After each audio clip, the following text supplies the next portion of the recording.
আপনার নাম? আমার নাম ভূপতি হালদার। আপনার ছেলের নাম? নারায়ণ হালদার। সে কি গ্রেপ্তার হয়েছে? হ্যাঁ, কেন?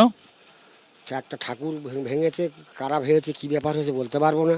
সেই ঠাকুর উপলক্ষ করে ওনাকে 5-7 জন ছেলে এক জায়গায় বসে ঠাকুর অনুষ্ঠান চলছে, তো সেখানে গল্প করুক আর কিছু নেশাভান করুক বলতে পারছি না। তাকে চিহ্নিতভাবে একজনকে ধরে নিয়ে গেছে আর তাদেরকে ছেড়ে দিয়েছে। অথচ আমার ছেলে খুব ভালো ছেলে, কোনো ওর ব্যাগ রিপোর্ট নেই, কিচ্ছু নেই, সুন্দর ছেলে, ফার্নিচারের কাজ করে।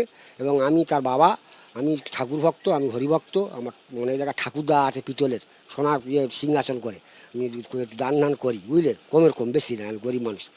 সেখানে আমার ছেলেকে ধরে নেওয়া যাওয়া হয়েছে এবং আমি জানতে চাচ্ছি যে আমার ছেলেকে চিহ্নিতভাবে ধরে নিয়ে যাওয়া হলো, কিন্তু আর যে ছেলেগুলো ছিল তাদেরকে ছেড়ে দেওয়া হলো। এবং আমার বাবা আজ থেকে 15-20 বছর আগে টিএমসির মেম্বার হয়ে দাঁড়িয়েছিল, তার ছেলে আমরা তো টিএমসি করি, অথচ সেখানে আপনার ছেলে? আমার ছেলেও টিএমসি করে। ও কি বিজেপির যুব মোর্চায় আছে? না, ও কী করে থাকবে, সেই ছেলেও বোকা টোকা ছেলে। ওকে কোনো বিজেপির তারে যায় না, কোনো বিজেপির ছেলেদের সঙ্গে মেশে না, কোনো জায়গায়ও যায় না। ফার্নিচারের কাজ টাজ করে, লোকের বাড়ি টাড়ি কিংবা হাটে বাজারে কাজ করে।